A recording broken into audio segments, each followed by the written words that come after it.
it's hard because, again, nothing's been confirmed. So I don't even know what these charges are, what they allegedly are, kind of thing. So I'm not educated enough to know. But I think it's because of the success that they are. I don't think it would be as documented as much if they wasn't as successful. Because there's other teams that have spent more money and not been as successful. So even if allegedly what's happened has happened, like, it's still not guaranteed that you're gonna have success.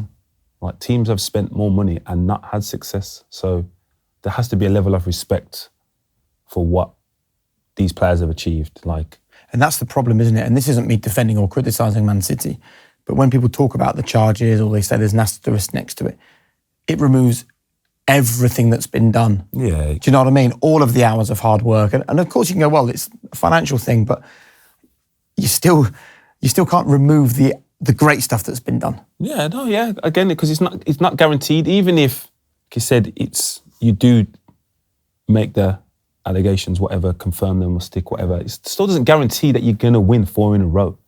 Like, it doesn't mean that is correlation. You do that and you get this. No, it's still a lot more that comes in between. And like I said, these group of players deserve this moment in time. I wonder how Pep feels about it, because he has worked so hard to turn that team into what it is. Yeah. Regardless of the money that's been spent. Yeah, it must be difficult for him to but listen, I don't think anyone's going to tarnish Pep's reputation. I think when he's gone, he's going to be missed. The Premier League's going to miss Pep, and I think it's going to be considered the greatest era. You've seen him at close quarters, right? What do you think of him? Superly impressive. I just think, like... What is it you've seen then? Because you've seen lots of managers, you've played under lots of managers, you've won trophies, competed at the highest level. Do you remember the first thing you saw Pep doing where you thought... Honestly, the first thing I seen, I didn't think it was going to be work. So when I seen the setup of the training and the way they play, I'm thinking, it's like he's so demanding on the players in terms of how the passing drills. It's like, no, this is a game. So he can obviously create an environment where whatever we do is game mode, which is probably hard. I don't think there's other managers that have that ability to recreate. Every rep is so important on the training ground. And I remember watching it thinking, the way what you're asking him to do necessarily isn't that difficult.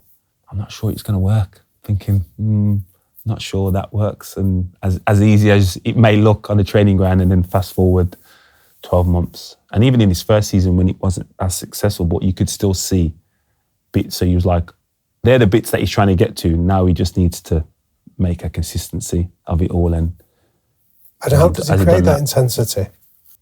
Yeah, if I knew, I would be the second best coach in the world.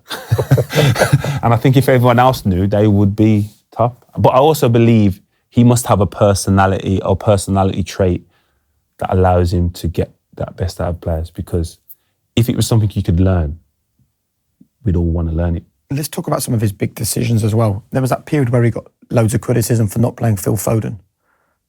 And everyone was saying, Phil has to leave because he's not getting development. Now look what we have. Yeah. How is he seeing so far in advance that he knows the right thing at that moment is what he was doing for Phil? Experience. I'm not saying Phil is Messi, but he's had players of that calibre that he's seen, this is how you're going to perform at that level. He's not going to learn something that is not going to be as relevant.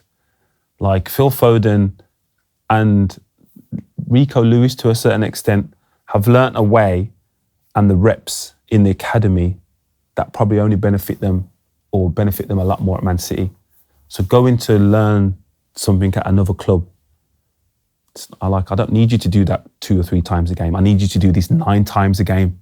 And how does he get these young players out to be patient and accept that it's a process rather than just the outcome of getting in the spotlight early? I think that's a combination of him, the players there as well, and the club, the way they manage that. You regardless of who you are, you can't believe you're going to come from the academy straight into the first team and play every week, because they're signing 2 or 3 best players in their position, in every position. So for you to think, 1 as a club and 2 as a player, are you going to come from there and be in the top 3 in the world? No, there's going to be a process, a period of time that you're going to have to develop certain things and enhance, because it's all right being able to do it, but now you're doing it against and with the very best. And certain aspects, it might be easier for them in the first team because you're playing with the best players. You know, Huel has been a staple of my diet for some time, and I'm currently loving these Huel Daily A to Z vitamins. Tastes great, refreshing. Each can has 26 vitamins and minerals, offering 154 science-backed health benefits. Reduced tiredness and fatigue, normal cognitive function, healthy skin, hair and nails, and vitamin D for immunity. This is a vitamin drink that offers everything you could need it to. So what are you waiting for? Grab it right now in Tesco stores nationwide or at huel.com and let me know what you think. Greatest respect to players Rico Lewis played with in academy, but he wasn't Kevin De Bruyne. He wasn't able to look up and see Kevin De Bruyne, or Haaland. So is that easier or harder? Who knows? Yeah. But it's definitely something that you think he can do. If he can do it there with that player, then Kevin De Bruyne's going to make himself available. So you might be able to do it there as well. We sit here now having this conversation with Man City, having just now won 4 Premier Leagues on the bounce. Do you still reflect on that first win in 2012 as the win that started this legacy? Yeah, I would say so.